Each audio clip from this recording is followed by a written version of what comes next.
Okay, today we are going to cover knee rolls on a dressage saddle. But the technique is the same whether you're doing thigh blocks, knee rolls, calf blocks.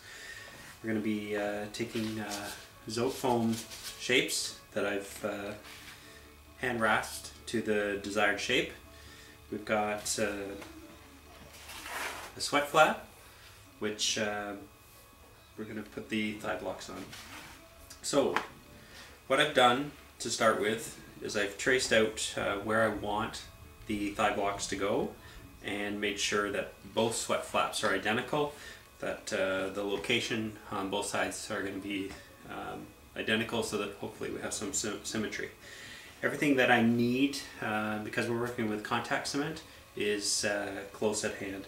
So we've got our blocks, our sweat flaps, the leather that we're going to be using to cover the blocks with, and a bone, or you can use anything that has a hard rounded edge, and what we're going to be doing is using that to shape the leather around the blocks once we've got the contact cement on there. The leather I've chosen, it's a black saddle, so we're using black soft leather. The desired attributes of the leather is that there's some stretch to it. Probably doesn't show up well on the camera, but when I'm pulling on this, you can feel the fibers of the leather giving a little bit. I use a lot of soft hides to begin with anyway, but I've taken this from a real stretchy part of the hide. Probably not so desirable for, say, covering a flap with, or using in a seat, but perfect for covering blocks with. And that's why we never throw those scraps out, they always end up being useful. So, we'll start, put on a glove, protect our hand from chemicals in the contact cement. First thing I do, I don't cover the block first. I used to do it that way. It's probably okay if you want to continue that way, but I found the easiest way to do is put a little bit of contact cement on the sweat flap, a little bit on the blocks, and then I put the blocks without the leather in place first. And while we're waiting for that to dry, we can cover our soft hides with some glue. Contact cement depends, you follow the directions of the contact cement that you buy. This is fast setting, but we don't plan on taking too long with this.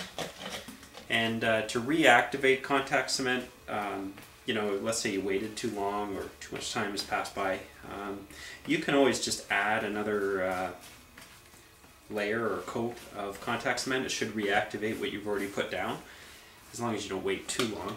And you're good to go again.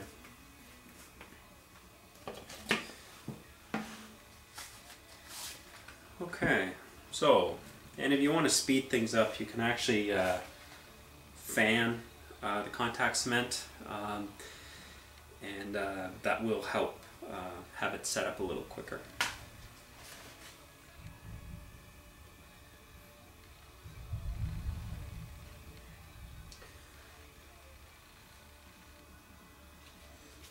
Okay, so we're pressing that down.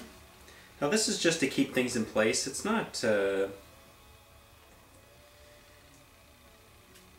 glue, the way I've done it, it's not strong enough to hold it there without stitching, obviously. So, and now that I have them kind of tacked in place, I'm holding both flaps side by side, both sweat flaps, and I can see that they're pretty symmetrical.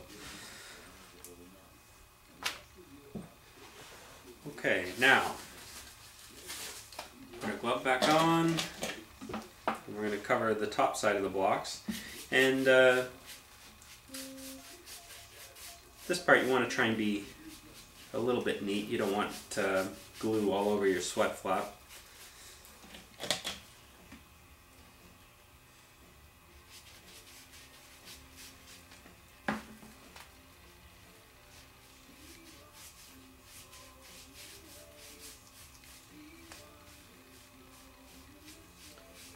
One thing I try to do,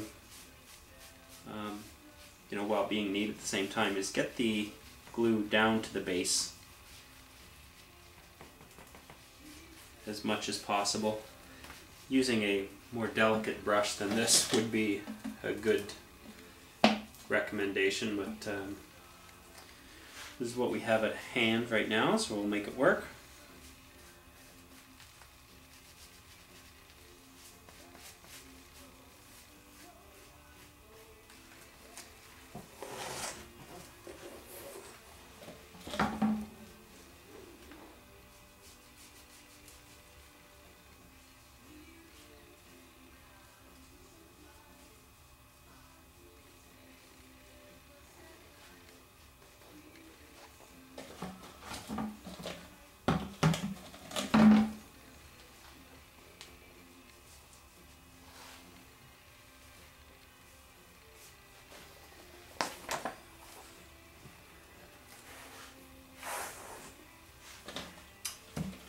Also, just a reminder, if you're not comfortable working with contact cement or haven't before, read the label very carefully.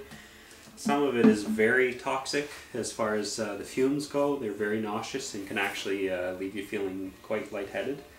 And some contact cement, the vapors or fumes are incredibly explosive. So if you are working near an open flame, don't. It actually, there's enough stories floating around that I've heard where people are taking their time. The longer you take to do this gluing, the longer you're exposed to the fumes, and the longer the fumes are hanging around. And if your furnace kicks in, or if you have an open flame for any other reason, it will ignite. They're highly dangerous in that regard. This glue is not bad for that at all, and it took me a long time to find it. So, I'm going to set one aside. We've done both at the same time. If you're not comfortable doing this, just glue one at a time. You know, there's no, you know, you don't have to work in twos all the time, but be nice and quick about this. So there's one key trick. It's probably the hardest to explain, but the length of the block is key. What you want to do is take your leather and you're holding it like this and you're stretching it as far as you can. You can see that it kind of buckles, and then as we're stretching it, we want to take as much stretch out of the leather as possible. Then we put it over the block like that. Then we work our sides down. If you don't stretch the leather in that one direction, you will end up with creases in the leather as you're trying to work it down. And also too, if you're not using stretchy leather to begin with, you know, it's making your own life a little more difficult. If you can't find stretchy enough leather to do it, then you're going to end up with some less than aesthetically pleasing results for sure. Okay, so now we're ready for stitching, and you can see that we folded it down, no creases, no wrinkles. We're going to stitch around and then trim off the excess. So we'll do the next one. Let me show you one more time. So from top to bottom, or bottom to top, that's where we're going to start. We take our leather, stretch it out, place it over the top of the block, then we push the sides down with our bone. You could use you know, the back edge of a knife, like a butter knife, like something really dull but smooth, something that's not going to leave a mark.